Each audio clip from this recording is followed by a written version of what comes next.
So what do we do with a stock that is in a very strong uptrend? How do we find a tradable pullback?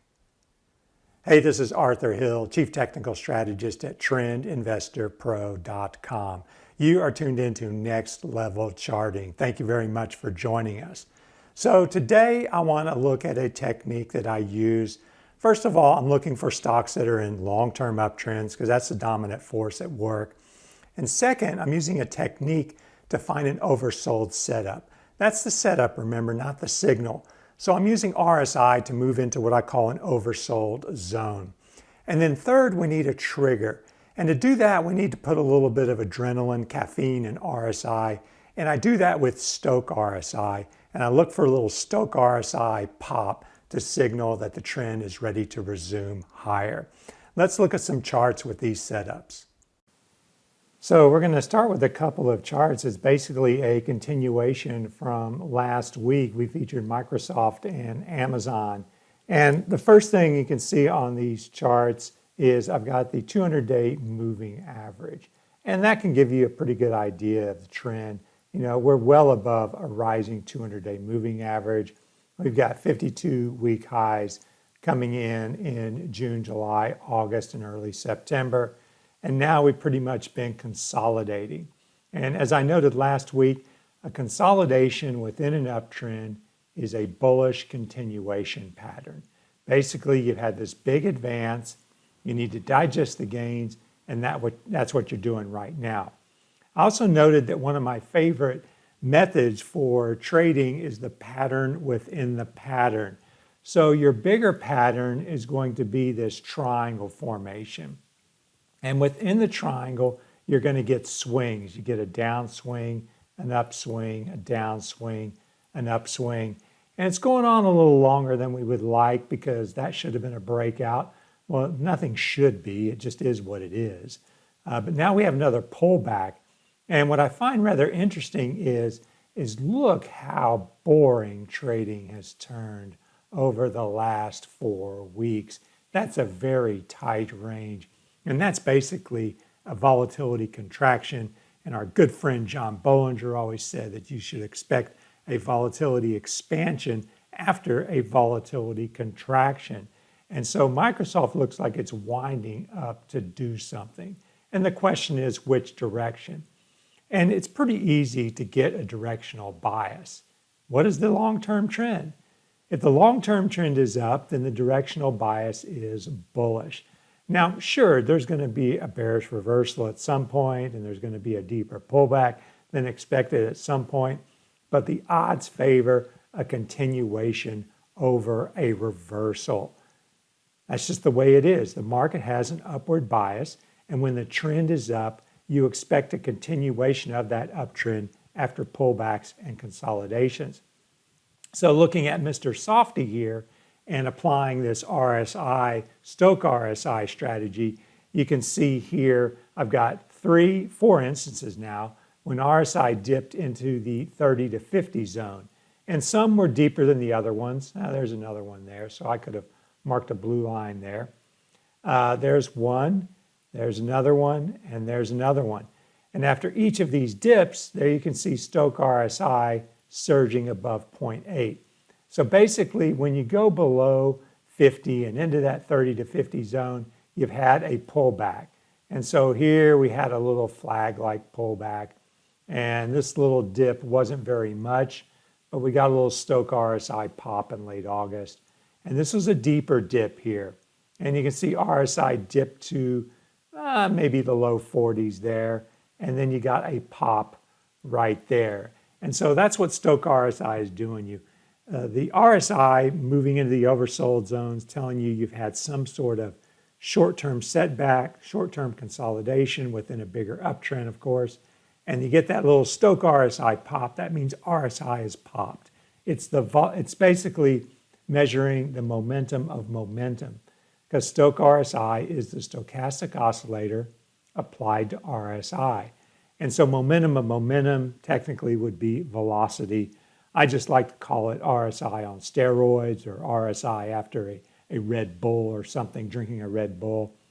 So here we've got another late October and a dip that was a little bit deeper maybe below 40, but still in the oversold zone, and then an RSI pop. And we just had a dip below 50 in late November, and we did have an RSI pop. So this one looks like it's gearing up to move, and I'm still expecting a move to the upside because the bigger trend is up. So here's Amazon, and we've got a very similar picture with this triangle consolidation and then a very narrow range there the last 4 weeks. You can see RSI moving into the oversold zone in September and there in November. And then we got a couple of Stoch RSI pops. Now, I'm not going to count this one because we weren't popping from below 0.20. In other words, you need Stoch RSI below 0.20, RSI below 50, and then look for the pop. And so we had that set up here in November and the pop. And right now we're in the middle of a pop right now. And I have a bullish bias still on Amazon. And then this third chart that looks just the same is Nvidia. And you know, when do you get a chance to get Nvidia when it's turned boring? And I dare say that we have a bit of an ascending triangle working here. And that is a classic bullish continuation pattern. And look at that narrow range the last 4 weeks. It's turned very boring the last 4 weeks. So we're consolidating, we're contracting in volatility, and you can watch for a little breakout within the pattern as your first clue above 550. And then if we look at RSI, all right, there it is in that 50 area, Stoch RSI below 0.2, and the volatility pop, or the little Stoch pop. And then another situation, and the pop. And then another situation, and the pop. And yeah, we're not going anywhere, but we're getting little nibbles as we bounce off support. So watch for a breakout at 550, and then a breakout here, of course, is the new all-time highs. But Nvidia is in a clear uptrend. And I'll go over the methodology behind the ascending triangle. Is basically you have these equal highs representing resistance. So supply is coming in that 580 area. And then you have these rising lows, higher lows. And so that means that every time we get a pullback, you get demand coming in at higher levels. And that's why you get a slightly rising line there. And that demand coming in at higher levels tells you that the buyers are not letting price pull back below a prior low. They keep coming in.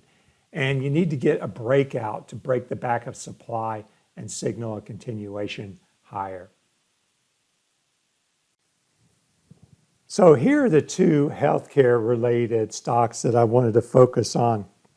Laboratory Corp of America and Zimmer Biomet is next, but this is a great example of a zigzag higher. So, you know, first you get this initial thrust, and then you kind of consolidated, and you got a breakout, and then you fell back. But, you know, even though you fell back below the breakout, no big deal, because what's going on? Well, you're zigzagging higher, and each little zag higher is bullish, and each little zig lower is just a pullback and an opportunity within the bigger uptrend.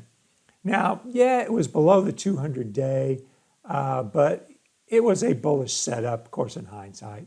But you can see here we had this pullback that looked like a wedge, and we get RSI in that 40 to 50 zone, and then we get a pullback, and then you get the Stoch RSI pop in July. And then we get a long pullback. And you can see RSI moved into the zone in August, and then it stayed in the zone into September, and Stoch RSI didn't pop until early September. So that's why it's helpful to wait for that pop. You know, sometimes you might get in at a little higher price, but when you get that little pop, that's a sign that the pullback is ending and the bigger uptrend is resuming. And then we get a move to a 52-week high. So clearly you're in an uptrend after 52-week highs. And now we've got a pretty shallow pullback. And there it is again. There's that 4-week range of very tight, low volatility price action. And you can see RSI has been dilly-dallying around in that high 40s, right around that 40 to 50 zone. And now we've gotten a Stochc RSI pop. So that's the first sign that this one wants to continue higher and move to new highs. And then if we look at Zimmer Biomet, this is medical devices stock. We can see a similar pattern here as it starts to change and reverse the trend there in July. But if we look at the pattern, this is where you can combine an indicator and a pattern here. So we have this kind of falling flag. You have a big advance, a falling flag, and you get RSI into the oversold zone. And then you get a flag breakout and a Stochc RSI pop. That's a bullish signal. And so we had a couple more pullbacks and pops, pullback and pop. And now we've got another pullback. And this is a pretty shallow pullback like we saw above. And you can see RSI just moved below 50, so it did qualify. And Stochc RSI is below 0.20. So now we're looking for the pop. And there you can see that little pennant forming, or wedge, whatever you want to call it. It's a surge, a consolidation, and a breakout there. It's going to be bullish. And wait and see if we get a Stochc RSI pop as well. So over at Trend Investor Pro, I talked about some interesting divergences. This is a free article if you want to look at it. We have inflation index bonds outperforming TLT, and we have silver outperforming gold. Interesting dynamics working there.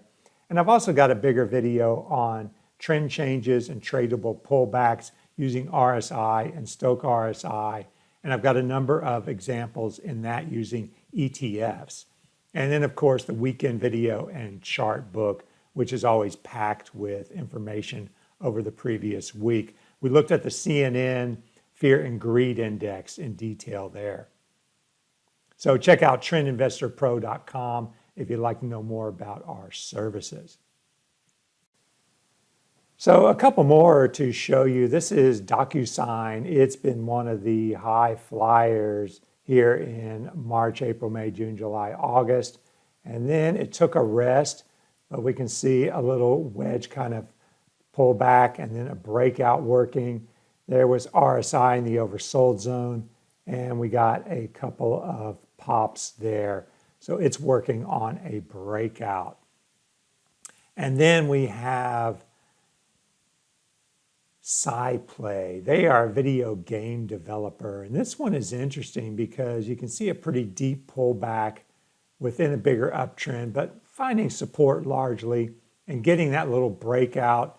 And there's RSI. And we had a couple of Stochc RSI pops along the way. But what I like here is look at that little flag. So we got a flag working there, and a breakout at 15 would be bullish. So there you have it. You have a three-step process to look for A, stocks that are in uptrends, B, stocks that have pulled back and are setting up, and not necessarily pull back. RSI can move into that 30 to 50 zone during a consolidation. And consolidations are okay too because they're bullish continuation patterns. And then C3, we're looking for that little Stochc RSI pop to signal that the consolidation or the pullback is ended. So keep that in mind and try it out and see if you like it. Thanks very much for tuning into this video. Check out trendinvestorpro.com if you'd like to know more about our services. Thanks again for tuning in and have a great day. Hey, Grayson Rose here with StockCharts. Thank you so much for watching. I hope you enjoyed that video. If you did, consider giving it a like down below, maybe leave us a comment, and if you're new to the channel, you can subscribe at the link up above. We're gonna bring you daily content from an incredible collection of technical analysts and financial experts.